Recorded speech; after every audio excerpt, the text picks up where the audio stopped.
Hi, everyone. I'm Saleh Waziruddin, an executive committee member of the Niagara Region Anti-Racism Association, and I'm happy to welcome everyone to Real Talk, engaging in the upcoming municipal election. The Real Talk series is presented by the Niagara Region Anti-Racism Association and NEXTNiagara and sponsored by YMCA Niagara. NEXTNiagara is a young professionals council under the Greater Niagara Chamber of Commerce, committed to representing and amplifying the voice of the next generation in Niagara by creating opportunities for community engagement and empowerment. They're currently recruiting new council members. So just go to gncc.ca/council/NextNiagara to learn more and apply. The Niagara Region Anti-Racism Association was founded in the summer of 2018 on the principle that anti-racism work should be BIPOC-led. We help individuals experiencing racism. We have campaigns on police reform, and we work on programs like tonight's or anti-racism workshops that we do for hire. We're looking for help too. We're looking for volunteers with WordPress skills. And also there is a BIPOC individual we're helping in Welland experiencing harassment from neighbors who is looking for some people to simply show up at their place informally to show they are not alone. If you can do either or both, just contact us at info@nrara.org. But before we begin, let's acknowledge that the land on which we gather is the traditional territory of the Hadiwandurunk, Anishinaabe, including Mississaugas of the Credit First Nation, Haudenosaunee, and Wendat peoples, many of whom continue to live and work here today. This territory is covered by the Upper Canada Treaties and is within the land protected by the Dish with One Spoon Wampum Agreement. This gathering place is home to many First Nations, Métis, and Inuit peoples, and acknowledging this land reminds settlers that they directly benefit from the ongoing colonization and that many settler successes and privileges are directly related to the resources on this land. We'd also like to give a special thank you to the YMCA of Niagara for making this event possible through sponsorship. And now I'd like to introduce you to Ima Khan, the next Niagara Council member who will be moderating tonight's panel. Ima will introduce all the panelists as well. Thank you, Saleh. I'd like to begin by introducing our panelists that have joined us this evening. Evelyn Bailey is a traditional artist with a degree in the art of animation. She began her journey in Niagara by participating in the Artist Discovery Program under the mentorship of Antoine Gaber. She currently sits on the Art and Culture Committee in the Niagara Falls and is a feature artist of the Brilliant Minded Women's Foundation and organization. She is a mother of twin boys and a passionate entrepreneur who recently launched her digital art production company, Enlightened Art Inc. We also have Luca Bonifacio Proito, who was raised in St. Catharines and is a graduate of Queen's University and the Monk School of Global Affairs and at the University of Toronto, having completed his undergraduate degree at the former and his master's at the latter. From January 2022 to June 2022, he acted as the campaign manager for Ryan Maddell, the Ontario Liberal Party candidate for the riding of St. Catharines in the 2002 Ontario provincial election. Luca is passionate about governance in all three levels of government and is an avid soccer fan. Liz Hay, a lifelong Niagara resident and a Brock alumnus who recently attained a post-degree diploma in Peace and Conflict Studies from University of Waterloo. Liz is a lifelong volunteer, from helping craft the first mission statement for what is now Hospice Niagara, to volunteering as an ESL tutor, to selling fudge at the Book Riot for Women's Place of South Niagara. In the last 3 years, Liz has served on the Niagara Region's Accessibility Advisory Committee and on the Niagara Region's Diversity, Equity, and Inclusion Advisory Committee. As a disabled person, she is eager to ensure that disabled people are not only invited into spaces, but their perspectives are sought and included in decision-making as well. Accessibility isn't just about ramps and door openers. Vicki Lynn Smith is a fifth-generation St. Catharines resident. Her ancestor, freedom seeker Adam Nicholson, settled here after traveling the Underground Railroad. Vicki Lynn and her 4 siblings faced discrimination growing up in St. Catharines, but always fought back. It inspired Vicki Lynn's activism. A federal civil servant in Toronto and Ottawa for 36 years, she was deeply involved in her union. Upon retirement in 2016, Vicki Lynn returned home and joined the fight against the development of thundering Waters Forest, and the Niagara Anti-Racism Coalition, which was disbanded. Vicki Lynn has been involved with the Niagara Region Anti-Racism Association since inception and is also a former member of the St. Catharines Anti-Racism Advisory Committee. Welcome everyone, and let's jump into tonight's discussion. So my very first question, I'm going to ask Vicki Lynn and Luca. What do you think is the most important component of a successful campaign for a local candidate? So I think for me personally, I think that it's whether it's successful or not, I think it's being truthful is one of the things. And then getting out there and getting the vote out is obviously something that is going to be, and reaching the people that you want to reach. That's always hard because you'll find out that a lot of people don't follow politics and stuff. So and I wasn't successful. I did run for city council and I wasn't successful, but I've also run in my union and I was successful there. So I would say that the most important thing is getting the people out to vote. Yeah, absolutely. I completely agree with Vicki Lynn, and just to build on what she's saying, the campaign team that you assemble is super important. And I had the privilege of working under both two gentlemen named Ron Cuthbert and Gord Foster, who were like basically right-hand men for Jim Bradley, MPP in St. Catharines for 41 years. And they told me that in the early campaigns in the 70s and the 80s that they ran, they would have teams of 500 come out to support them. And they were able to canvass the entire riding. Now, unfortunately, nobody has that kind of size of a campaign team anymore, right? Whether that's at the municipal level, at the provincial level, or even at the federal level. You're lucky if you can even get like 2 people out to go door knocking in a single day, right? And so it's really the people that you need to assemble to get out there and go door knocking and stay in the office and phone bank, et cetera, et cetera. Luca, you kind of touched on this, but this kind of leads me into our next question. What is it like to canvass and knock on doors as either a candidate or a volunteer? I'm asking both Vicki and Luca. In one word, frustrating. But because not only is it hard to get people to go out with you to do it, but it's also hard to get people, you're knocking on the door and you see them sitting inside and they're not even coming to the door. Or you don't know if someone's there when you're phoning or not, but you know when you're knocking on the door and they just don't want to talk to you. People are just so disengaged when really everything that's going on in the world right now, it's really important for people to be more engaged in politics, I think personally, than they ever have been, but it just seems like they're disengaged. Yeah, I think that I definitely see what Vicki Lynn is talking about, especially I went and knocked on doors myself quite a few times this past campaign. And I agree that there are a lot of people who are showing apathy towards politics and governance right now. But for me personally, I also get how it can be daunting for people to go out and just talk to strangers, right? It's pretty daunting, especially as a first-time volunteer, to get out there, knock on some stranger's door. Then that door gets answered, and sometimes the person can even be quite aggressive, right, or rude towards somebody. And that occurred to me. That occurred to my campaign volunteers during this last election. And while that can be discouraging, I think that door knocking also presents a really awesome opportunity to connect with people, especially because the last 2 years we've all been cooped up inside, right? And we haven't had that face-to-face interaction that we were accustomed to previously.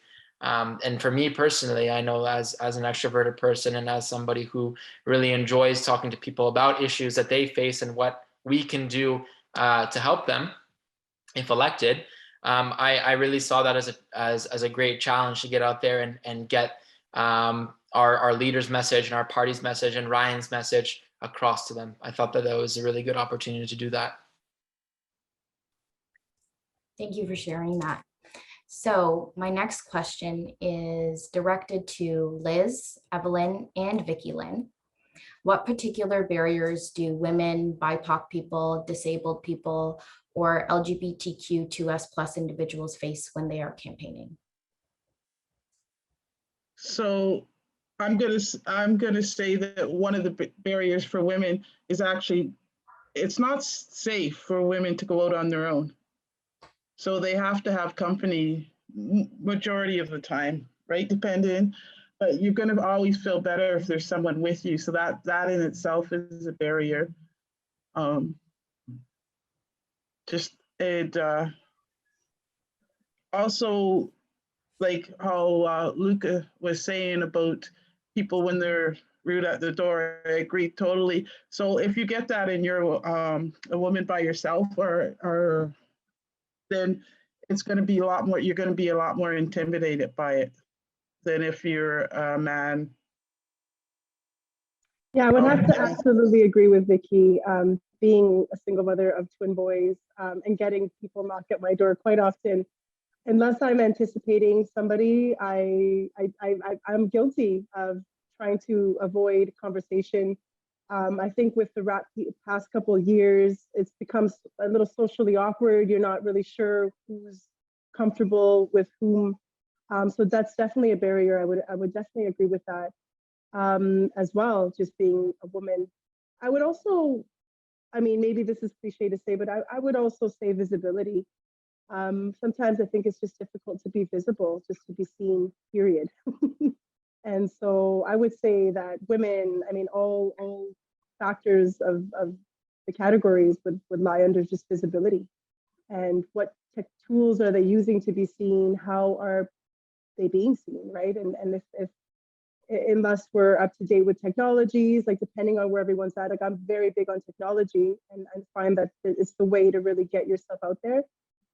So door to door, these are kind of methods that we love connection, but then, you know, we're finding more and more right now that it's time to innovate ways to really connect and be visible and be seen. Yeah, I think I can follow up both with Vicky Lynn and with Evelyn in terms of a couple of things. And actually, the first place I wanted to start is the idea of going door to door.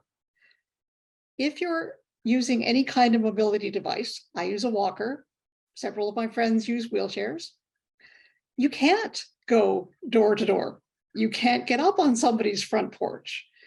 If you're going into a multi-unit building that doesn't have an elevator, you can't get up to the second floor. You're limited to getting into the first floor. So right away, that very traditional format of door to door immediately privileges people who are able-bodied. And it also privileges people who are comfortable, like Luca, you were saying that you're extroverted, and so you're very comfortable with that kind of thing. But for somebody who's somewhere on the autism spectrum, or someone who is blind and can't read faces, or someone who's low vision, or someone who's deaf, all of these things suddenly become real issues that stop people who are disabled from feeling like we're wanted and really enabling us to get involved. If the baseline is you're going to go door to door, well, I guess I'm not going to run because I can't run, and B, I can't go door to door, quite simply. So there's that. And then on the other side of the coin, let's say you're an able-bodied person talking to someone who is disabled. There's a disconnect there. There are things that that disabled person is going to be thinking, well, look, I don't get it. Let's say you're a campaign person, and I've seen this actually in a few campaigns that are running currently. They'll have open houses, and they'll say quite blatantly, if you're disabled, I'm sorry, this isn't going to work for you, but I'm happy to connect with you some other way. So already it's saying, okay, you disabled person, you go over here. And no, if you're trying to build a community, don't start building your community by telling me to, use the back door. or wait my turn. It's so I think there's a lot to be said. And as you said in my intro, it's not just about door openers and ramps.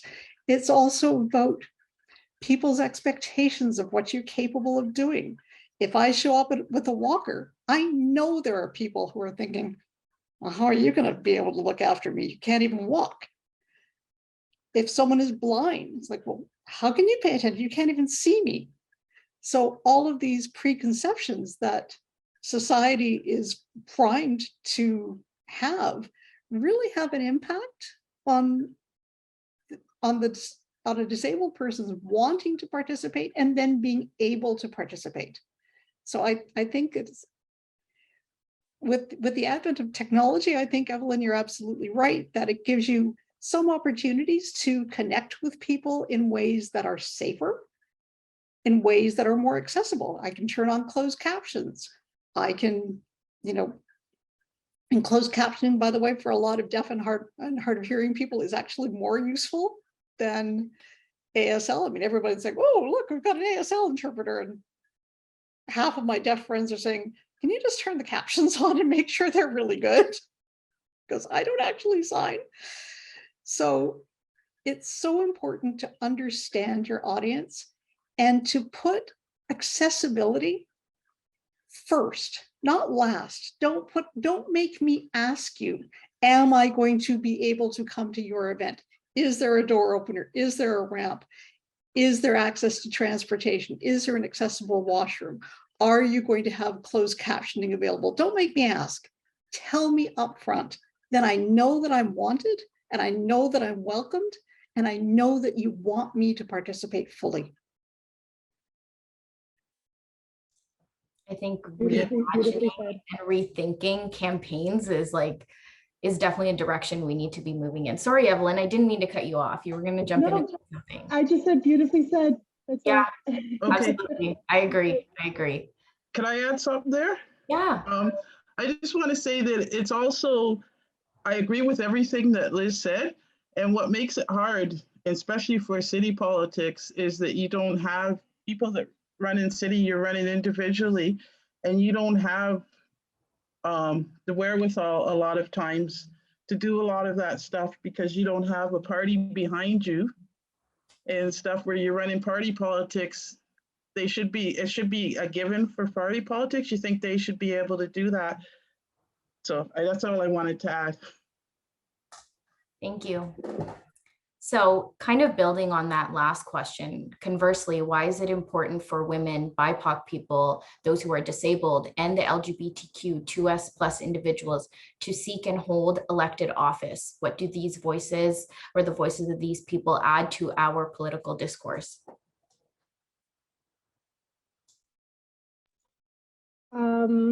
I could start off by I will start off by saying I'm learning already just in this conversation. And I think that with that being said, it's a matter of perspective. When I was accepted to be on the culture committee for the Arts and Culture Committee for Niagara Falls, I am like the youngest committee member. I'm a millennial, and I see the future of something very differently than everybody else in the committee. And maybe not everybody, but for the most part, everybody. And I know that every time I share, while I don't see any immediate changes or anything that actually is being taken in, I'm constantly sitting there vouching for what I perceive, and they do, at the end of the day, having that voice, being given the opportunity to wait my turn and then share powerfully from a place of observation and respecting everyone else.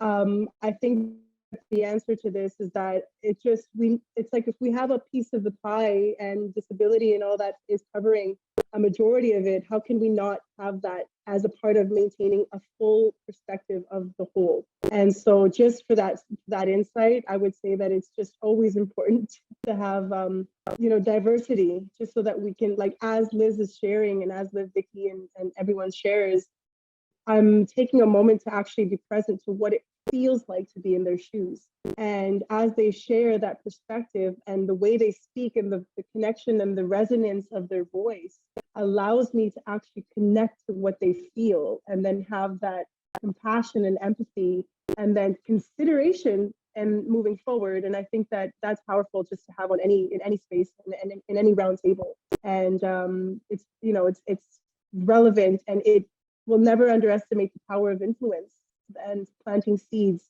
And if we can always be planting seeds in a conversation, I think it's very, very important to have them on board. So.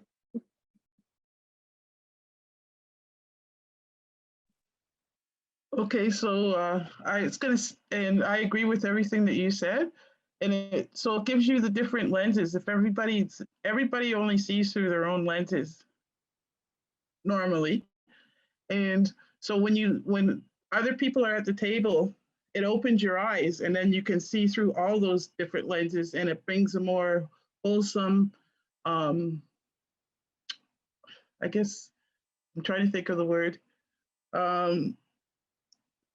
For instance, in countries where they have politics that are more I can't think of the word, sorry, like Germany and stuff, where people work better together instead of they're always working against each other, things get done faster and better for the whole economy, everybody that's in the country as a whole usually.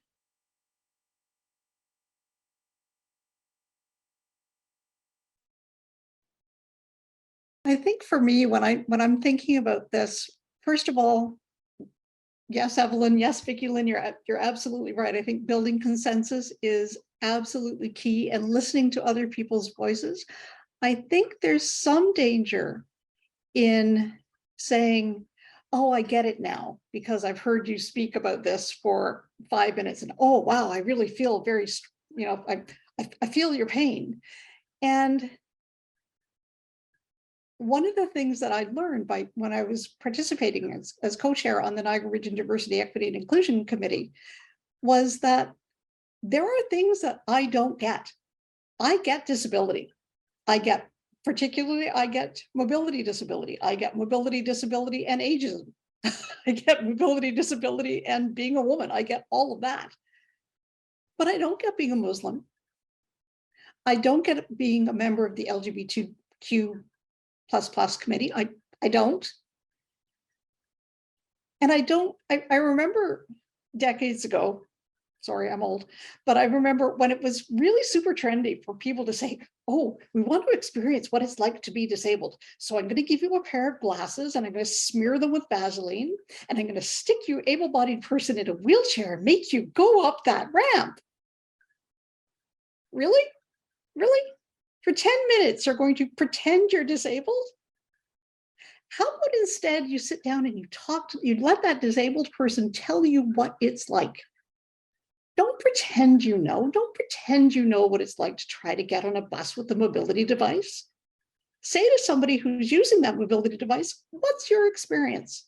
What works? What doesn't work? And then use that to build your community, to say, okay.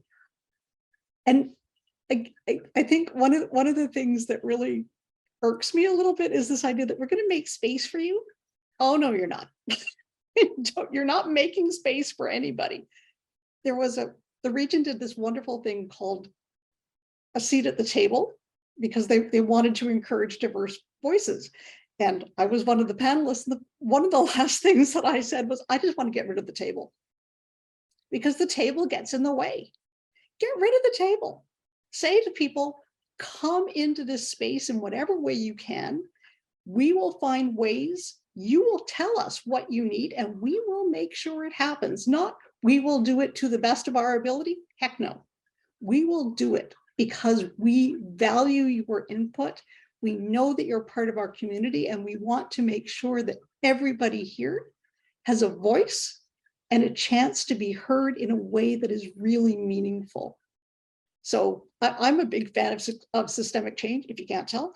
And what I'd really like to do is just say, this is not working. You say there's apathy. Okay, but part of that apathy is that I don't feel like you're listening. So why would I talk?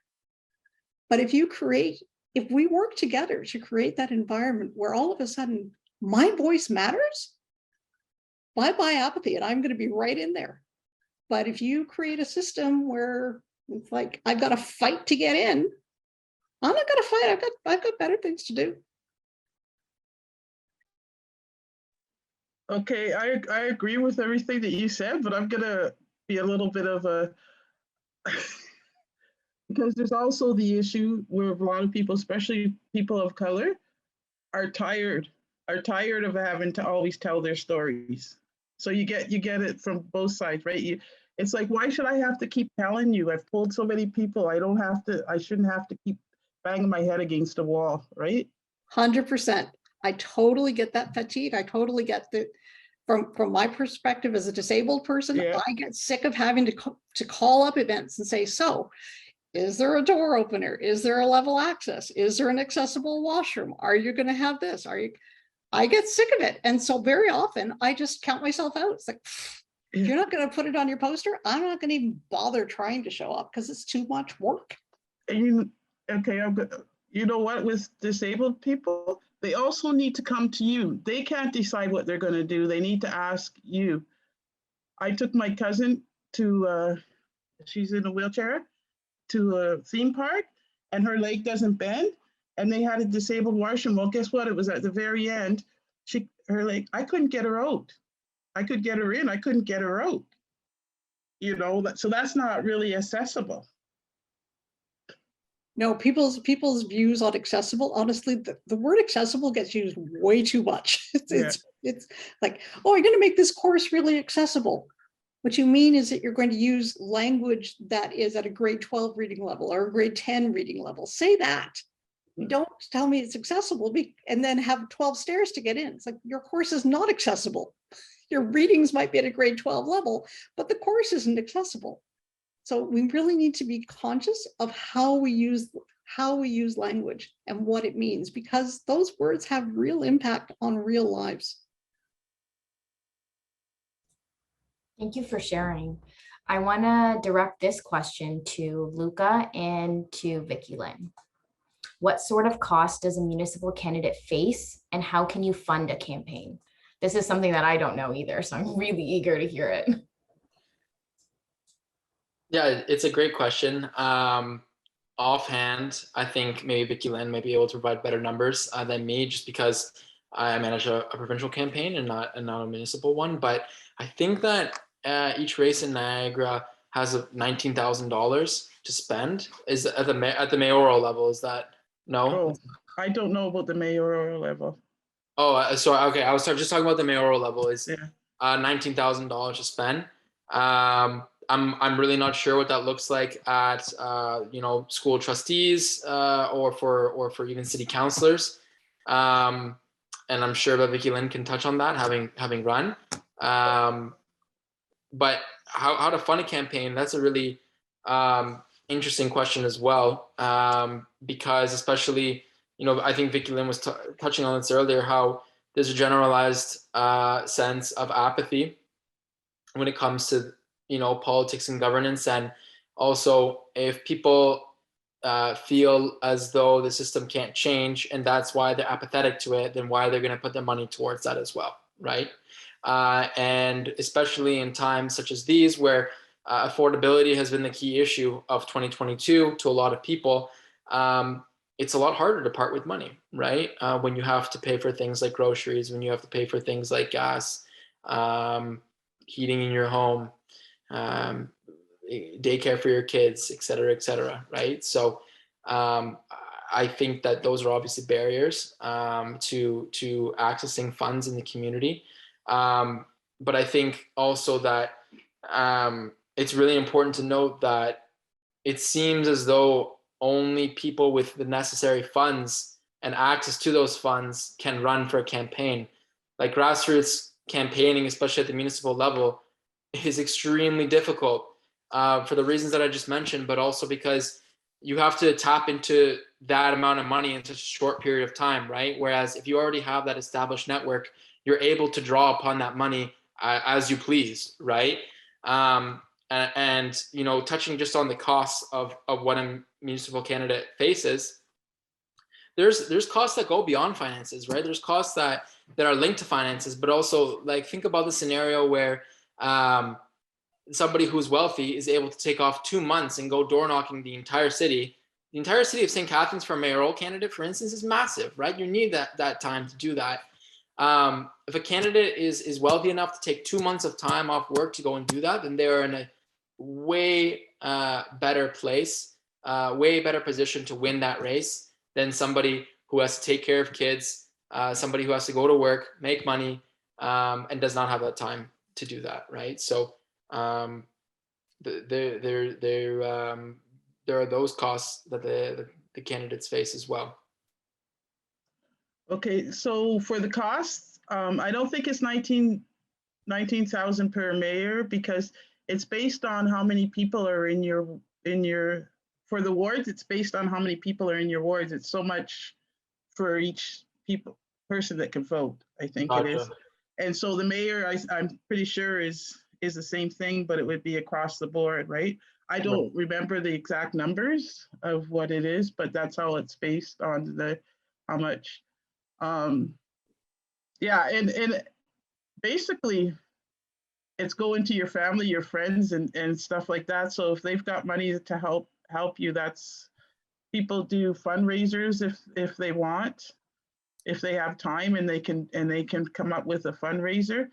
That's the only ways that I know people have raised money, at least for the municipal government races.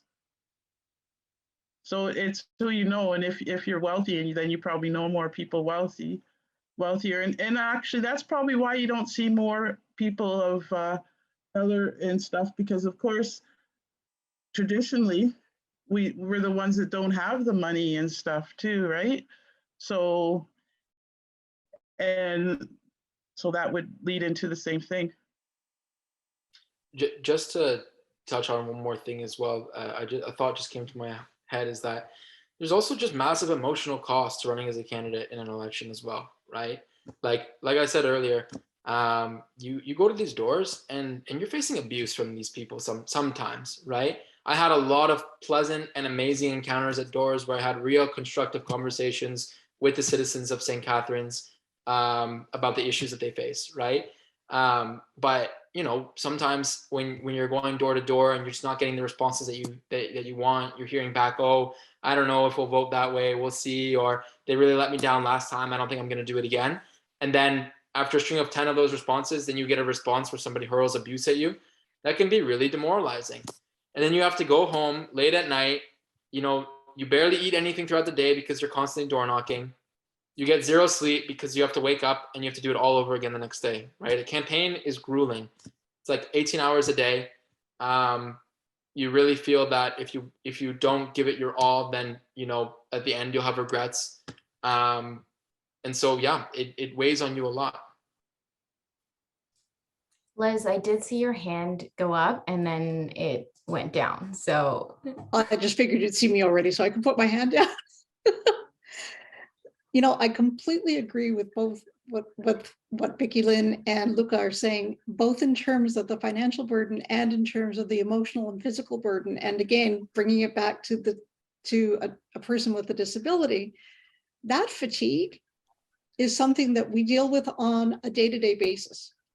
Just going through the regular days. I had a doctor once who gave me a super useful thing. He said, first of all, he had cerebral palsy, so he could get away with saying things that were kind of mean. So he said, "You're in terrible shape."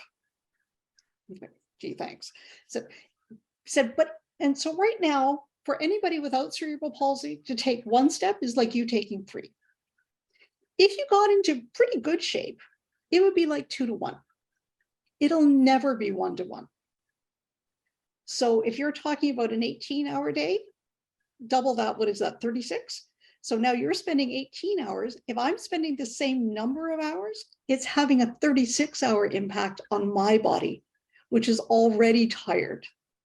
So again, the style of campaigning, the things we expect from our candidates already privileges people that are able-bodied, privileges people with transportation. I remember talking to somebody who said, well, I just get into my car and it's like, I don't drive. So, already there's another barrier for someone who doesn't have access to transportation, whether they're disabled or not.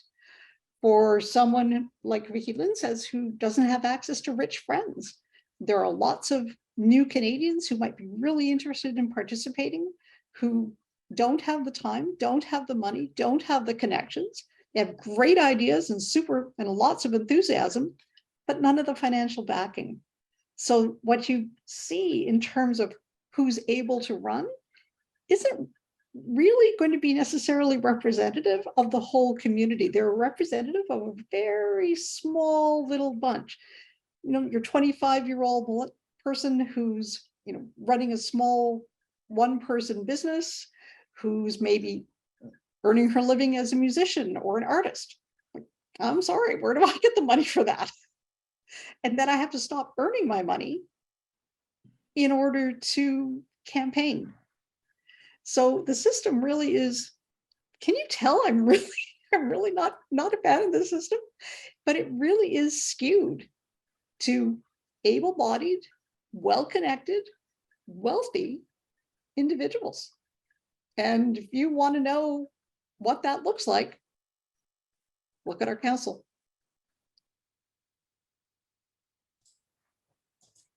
So my next question is directed to Liz and Evelyn.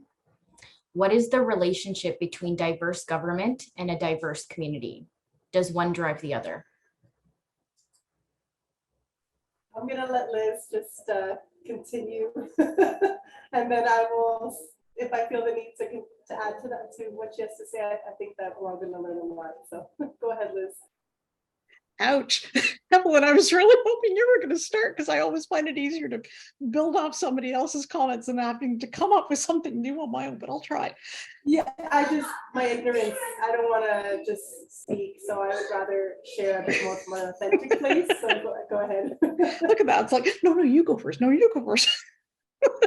We could do this all night, Evelyn. I think really they're interconnected. There was a saying that's percolated around for quite a while, nothing about us without us. And really it's, if we're not there, you don't pay attention to us. And if we can't get there, you don't think we're there. I've talked to people about, well, why don't you have this event at a more accessible venue? Well, disabled people never come out. Hello, they don't come out because they can't get in. If you actually want disabled people, first you have the venue and then they come. So, oh my God, I had no idea we had so many disabled people in Niagara. Right. It's like, because we can't get into your freaking door. So to me, it's really that it's an endless loop. The more disabled people that are seen, the more things will change. The more that BIPOC people are seen, the more things will change. But until the systems are there that allow for that kind of participation, the more you can pretend that BIPOC people don't exist because they never show up. And disabled people don't exist because they never show up. And all disabled people are over the age of 60. Because young disabled people never show up. So clearly nobody under the age of 60 has a disability. Like, hello. I know a lot of people that are under the age of 60 who are disabled in one way or another. But again, if the systems aren't there to allow for that participation, then it reinforces this really incorrect idea that those people don't exist. Does that help, Evelyn? Yes, beautifully said. Beautifully said. And partially, I've got my kids in the background, and they're just making it. Thank you. So I get my answer to all of it is I think what I've learned in the past couple of years with everything that's happened with COVID is when there's enough pressure put on policy, then policy changes.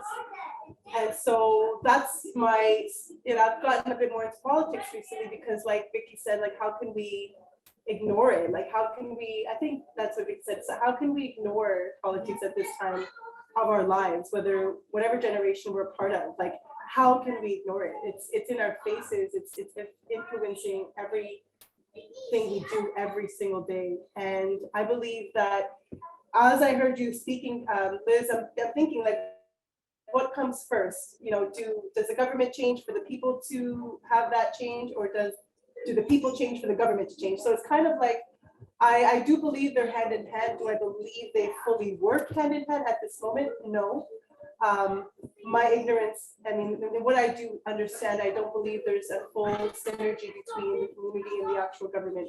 But what I believe is that with enough pressure, with enough conversation, with enough people showing up. I mean, it would be interesting if you had an event and had like 20 disabled people show up and make a bit of a scene, like kind of not make a scene, but just, I think that would be a statement for people to say, why isn't this, and just enough pressure in peaceful ways, I think that there could be a good setup for change. I do believe that they're hand in hand, of course. But the tricky question is like, which comes first, right? Will the government make the leap of faith, or will people like Liz continue to? And it's unfortunate because as I hear you speak, I'm like, just do I have to be disabled for me to care enough to do something about it? Like, what would it take for me to start taking that? Like, I don't have a disabled family, but why isn't there enough motivation within me to have that flame to want to also stand by you? And so this conversation is also igniting me to question why I'm not doing more, and why do I have to wait to be in your shoes to consider what you consider? Why not pressure you alongside of you without having to be there, but for the future of everyone to come that is going to be walking in your shoes? And so I think this is a beautiful just conversation in general. And I'm glad that you started because it gives me more and more insight to the reality of what is the conversation. So thank you, Liz. Evelyn, as you're talking, I'm thinking, yes, this is exactly it. Because I remember Vicky Lynn saying, we're tired. We don't want to have to why do I have to keep telling you my story for you to make the changes? Why can't you just freaking make the changes? Because we know we need to do it. Why do I have to keep telling you over and over again? Why do Indigenous people have to keep saying, hello, we need clean water? Like, of course they need clean water. Why do we have to be arguing about this now? And in the same way, it doesn't, just because you're not disabled, and believe me, many of us will be disabled more than we are now, at some point in our lives, it's going to happen for many, many people. Why do you have to wait? Why do I have to be the one to say, so is this event accessible? Is there a door opener? Is there a ramp? Are you providing closed captioning for it? Why do disabled people have to carry that burden all the time? Why do Muslim women have to carry that burden all the time? Why do autistic people have to carry that burden? Why do Black people, why do members of the LGBTQ community have to carry that burden? Why can't we say, wait a minute, I'll take that on. You tell me, yeah, I'm going to have to learn from you to make sure that I know what it is you want, because I'm not speaking for you, but I'm speaking alongside you, so that the wider community says, oh, wait a minute, this isn't just Liz's issue, because, oh, here comes that disabled woman. She's going to talk to me about how it's not just ramps and door openers again. But if I have someone who isn't necessarily directly affected by those issues saying, hey, this is something, we should do that.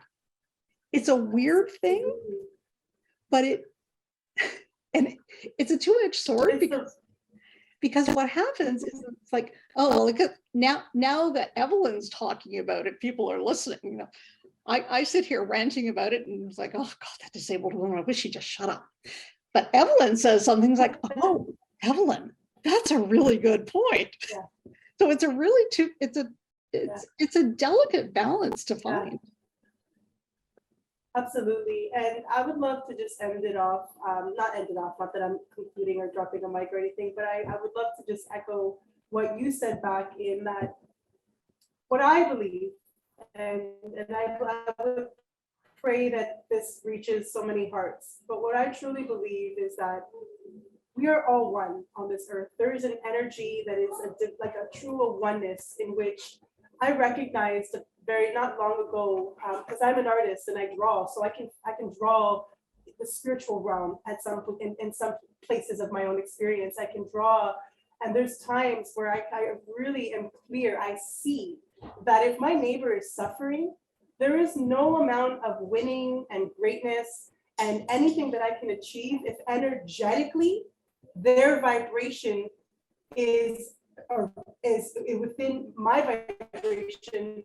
If their vibration is low from suppression, from suppression, from doubt, from negativity, if their vibration is low and my vibration is high, we're going to come closer, because naturally we are all one. And if someone's low, it's going to bring the collective down. So when we realize, this is a bit more of like a spiritual rant, but if we realize that, yeah, I made this comment in like, why wouldn't I stand up? Like, this is who I am for people. I take a stand for others, people's souls, because I believe that if you're not happy, then my vibration is affected. Like we're all one. So until the world is lifted, not one person should ever feel like their job is done, until every single soul is actually rise up in a frequency level. Like if the earth it has a frequency of like 20 something hertz. And we understand that as humans, if we can at least have half of that frequency, we're vibing high. We're on the frequencies of our earth. And when we resonate below a specific frequency, that's the realm of death. That's death. And when we realize how many people who vibrate at that frequency, that's the whole reason why I believe it's important to bring it up. How we do it is the ways that we'll talk about it, but that's why I do it. Because there's no point to me going and winning if I know that there's another mother suffering out there, for whether it's disability, whether it's race, whether whatever it is, it's a vibration, it's a soul that is connected to me. And so these conversations are great to make us realize that if there's like, as an artist, no wonder I have days where I feel heavy and I don't understand why, because I'm feeling the heaviness around me and I sometimes don't understand it, but these conversations make me understand more why. I'm feeling the collective energy. I'm feeling the frustration of my fellow sisters and my fellow brothers. I'm feeling the depression of people feeling a lack of visibility of being seen. And so here's where I believe that it's really important for us to see that, like, let's put race and all that into one basket and see that as humanity, we're living if we're above a certain frequency, we're dying if we're below. And if half of our people around us sort of not dying, but just energetically unable to pull themselves up, it is our responsibility as another human to do that for the person beside us. And I just hope that everybody would lend out that hand, no matter in whatever situation, just to know that you will never, like, and the more you come up, then I start to go higher to whatever it is that I'm actually trying to achieve. It is only then that I can continue to go up. But it's almost like gotta look back and just hold other people's hands and let's go together, because when you're up there by yourself, we don't know, it's when we're together that we actually win. And so I hope whatever campaign decides to rule and run and have an approach where they see this as a way to help continue to connect. So anyways, thank you, everyone. I got a little passionate there. I digress. Appreciate it. I appreciate the passion, and I can definitely see it, and we can all feel it here for sure. So I have a question for Vicky Lynn and Luca. What is something you wish you'd known before you became a candidate or before you joined a campaign? So I guess some words of wisdom. Vicky Lynn, I'll let you go first on that one. Okay. You know, that was hard because honestly, I guess I'm gonna go back to when I was in my union, because that kind of when I ran here, I was kind of already prepared in a lot of ways.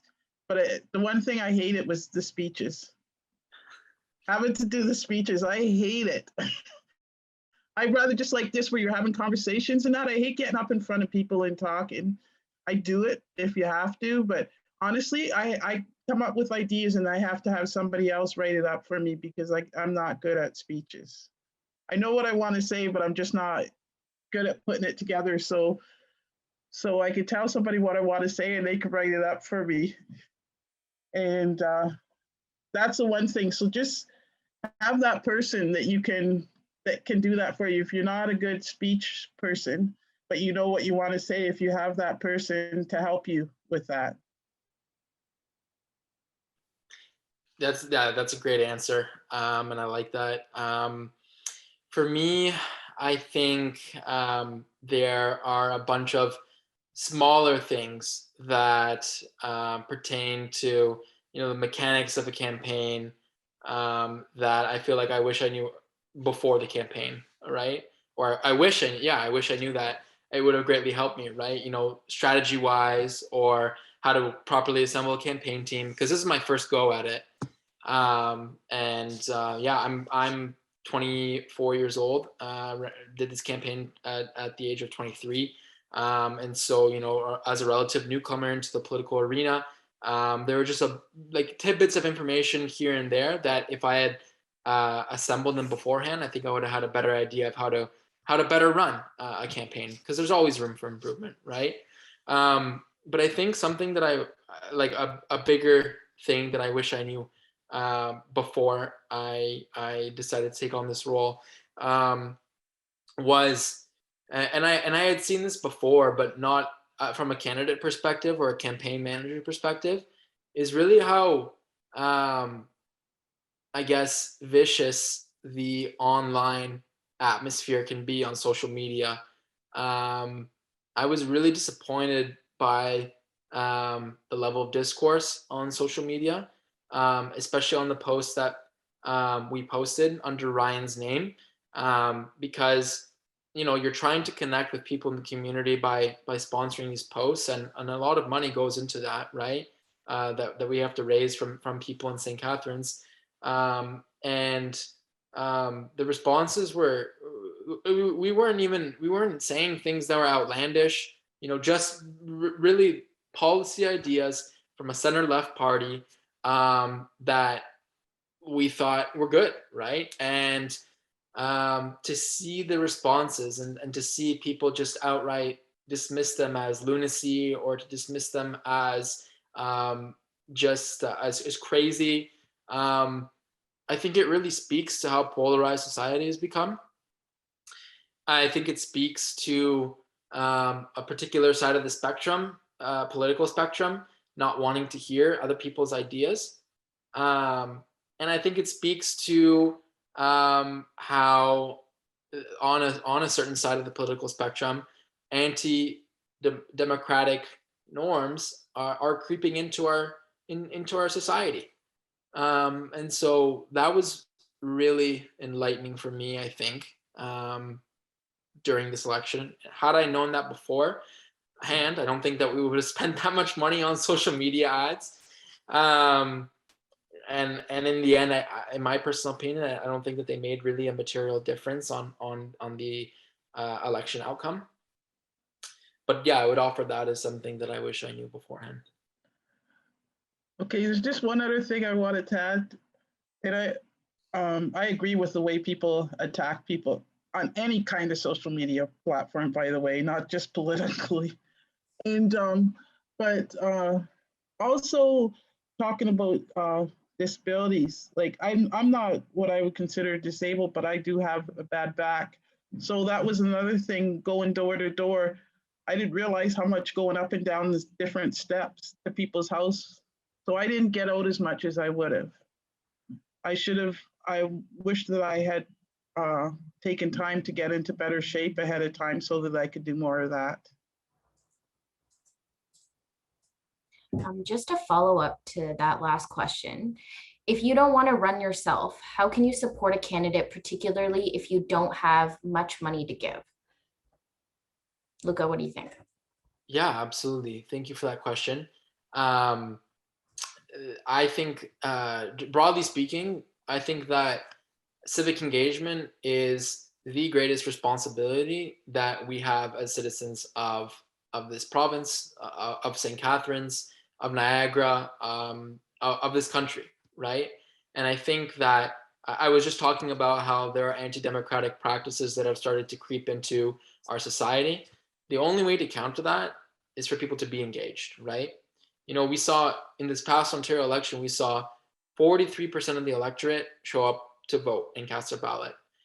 And casting your ballot is like the minimum that you can do to influence and have a role in democracy, right?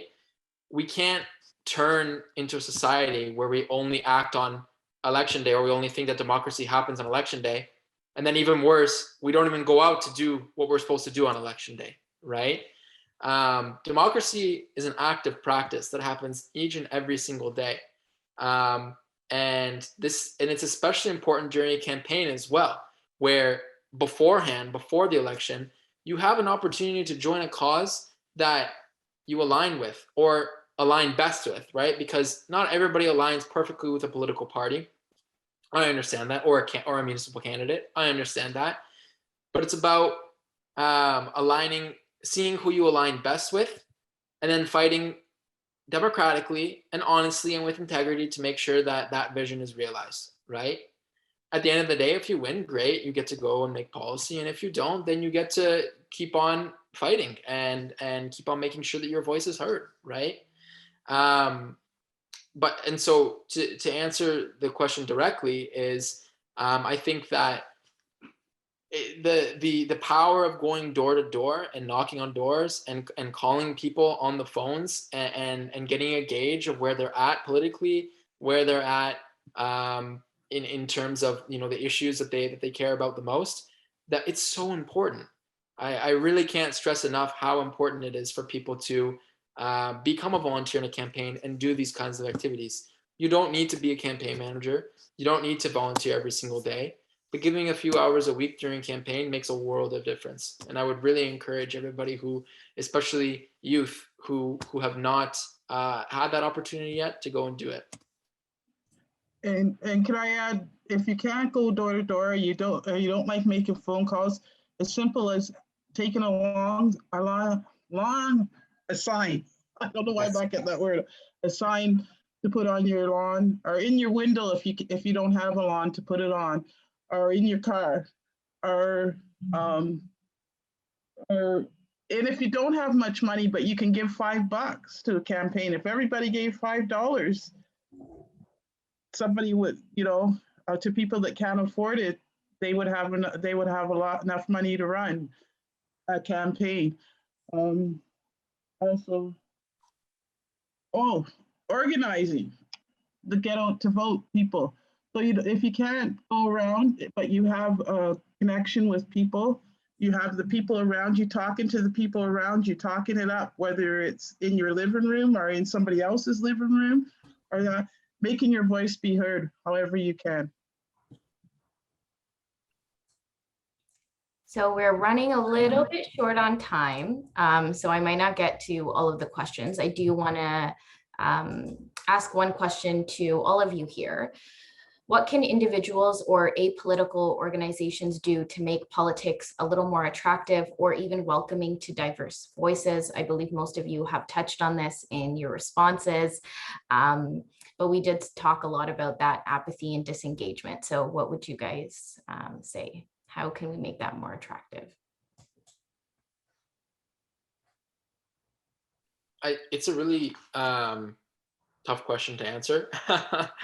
But I think that politics is an art of persuasion. And I think politics is about tapping into people's personal lives, tapping into their frustrations, and coming up with constructive solutions to those frustrations, right? Coming up with constructive solutions to the problems that they face in society. And I think that, number one, what makes politics more attractive to people is that they feel that they're heard, right?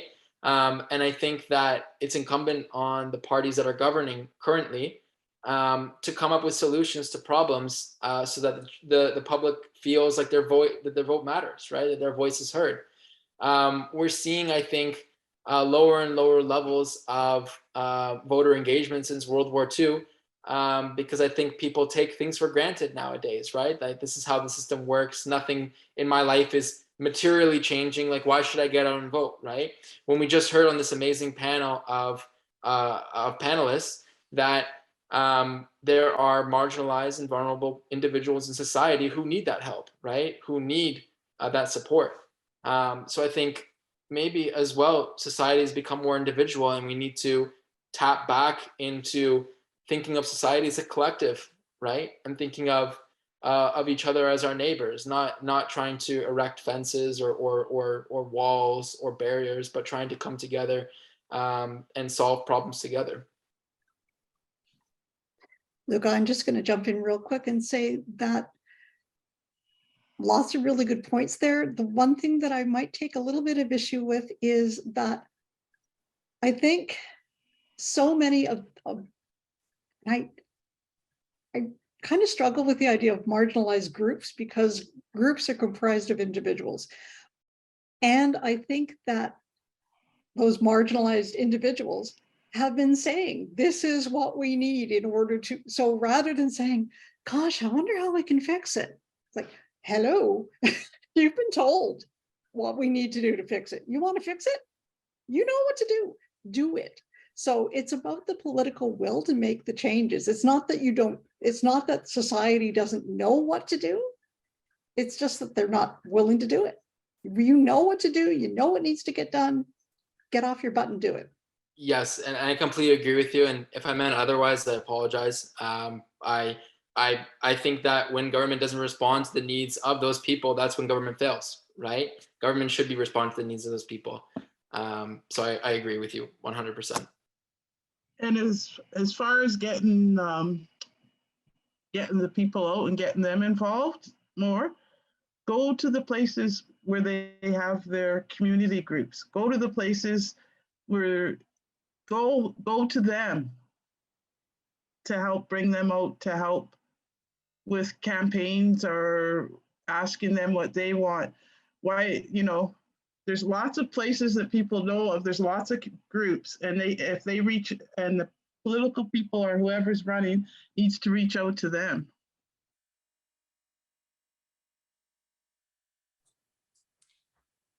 We have just a few moments. I'm wondering if maybe I can work in some of the attendees' questions here. We did have a question come in for Evelyn, Liz, and Vicki Lynn. You all sit on city committees. This is another way people can get involved in politics other than running. Can you talk about your experience of sitting on a committee? Do you really want to hear mine? I quit my committee. Because it was frustrating and I felt disrespected.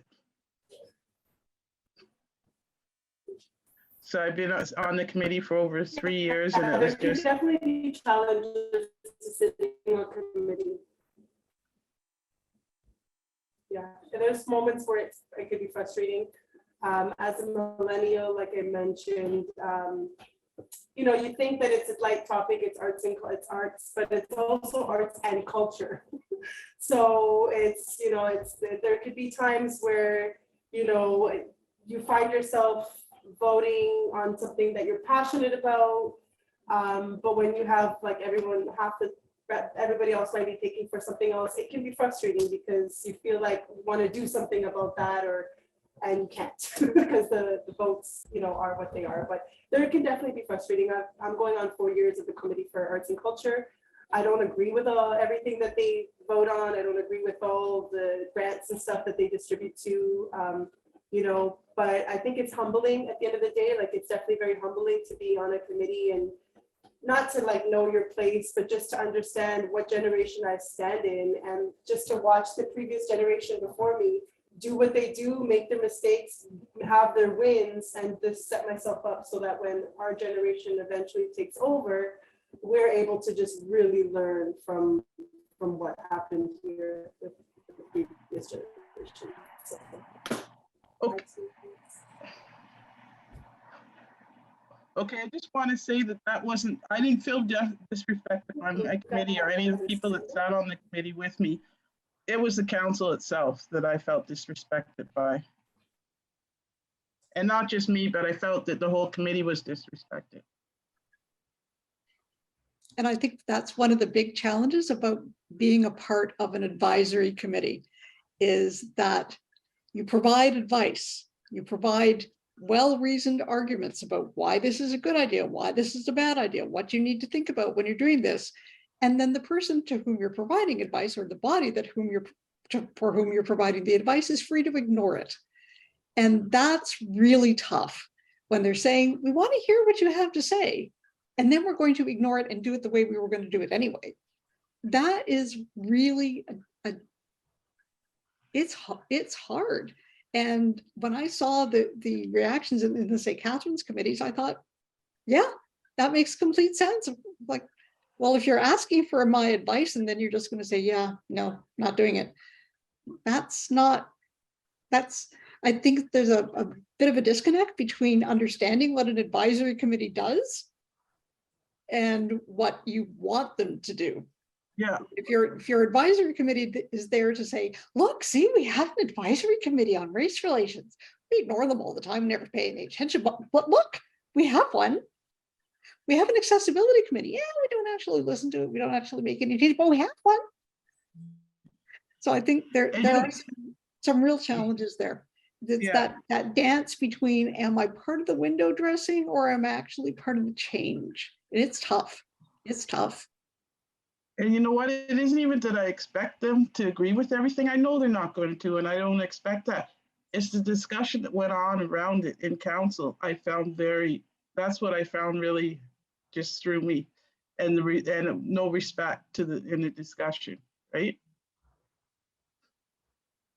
Luca, I did see your hand go up. Did you want to jump in there for a bit? Yeah, I actually, if nobody else has anything to add on this question, I just wanted to go back to the previous question really quickly about making politics more attractive. Really quickly, a point that I wanted to make is that I think what makes politics attractive is to be reminded of the circumstances that you're faced with.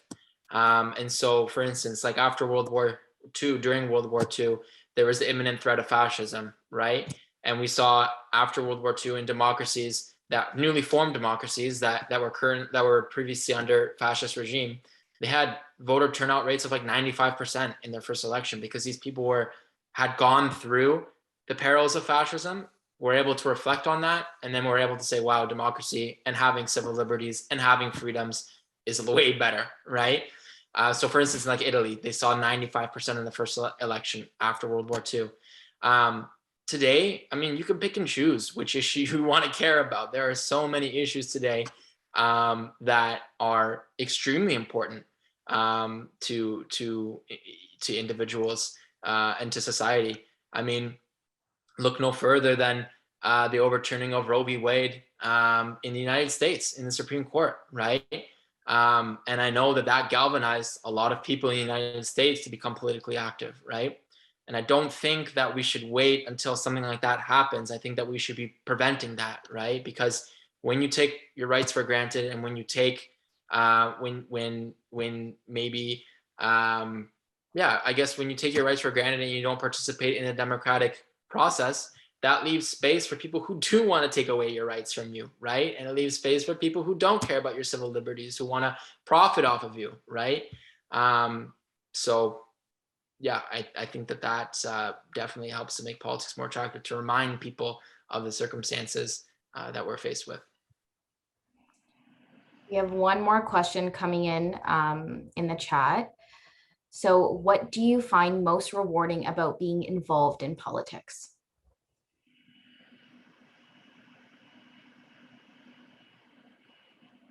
I can answer that first, sure. I think what I find most rewarding about being involved in politics is I think that politics and governance is the most effective way by far to create change in society. And, you know, as somebody who is in his early 20s, I want to be able to have a future for me, for my friends, my family, my eventual children, in which, you know, a future that was even better than the future that my parents had, right? And then I hope to leave a future for my kids that's even better than the one that I had, right? I want to be able to have those opportunities that my parents had, and even better, right? But even more than that, you know, I want to create a society. I want to help create a society in which every single member of our society is taken care of, right? The only way to do that, in my opinion, is to become engaged in the democratic process and be involved in government. For me, what's been most valuable is listening to the people that are on the committees with me. I have learned, I mean, obviously I talk a lot, but I've learned more by listening than by talking. So tonight, what I've learned more by participating on this committee, by hearing what Vicky Lynn and Luca and Evelyn have to say. And I wish I could have heard more from you. I know you're moderating, but like, you have things to say. I want to hear you too. And so I think that's one of the biggest values. If you go into a committee or a political process with a view to wanting to understand what the other person has to say, in whatever way they feel safe and brave enough to share it, I think that's where the biggest change will happen. If you go into this, and it's hard to go into these things with an open heart, because people are willing to stomp on it. And if you're willing and able to go in with an open heart and to have people meet you in that same way, I think that real change can happen. But it really takes that willingness to listen and to kind of just really listen to each other. And it's hard work. It's harder than yelling at people and telling them that they don't know what they're talking about. But it's much more valuable.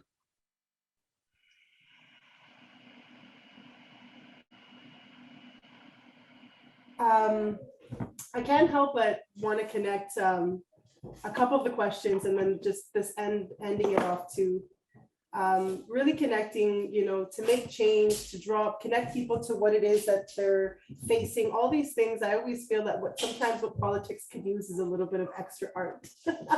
I feel like sometimes if there's really a way to connect to hearts, we're visual. Before words existed and divided us, art was there to really connect. And I feel that Vicky, if anybody, when you were talking about writing a script, I help bring people's visions to life all the time. And I find that sometimes if I could just close my eyes and literally describe a painting, it's as good as describing a speech, because we're painting a vision for our audience ultimately.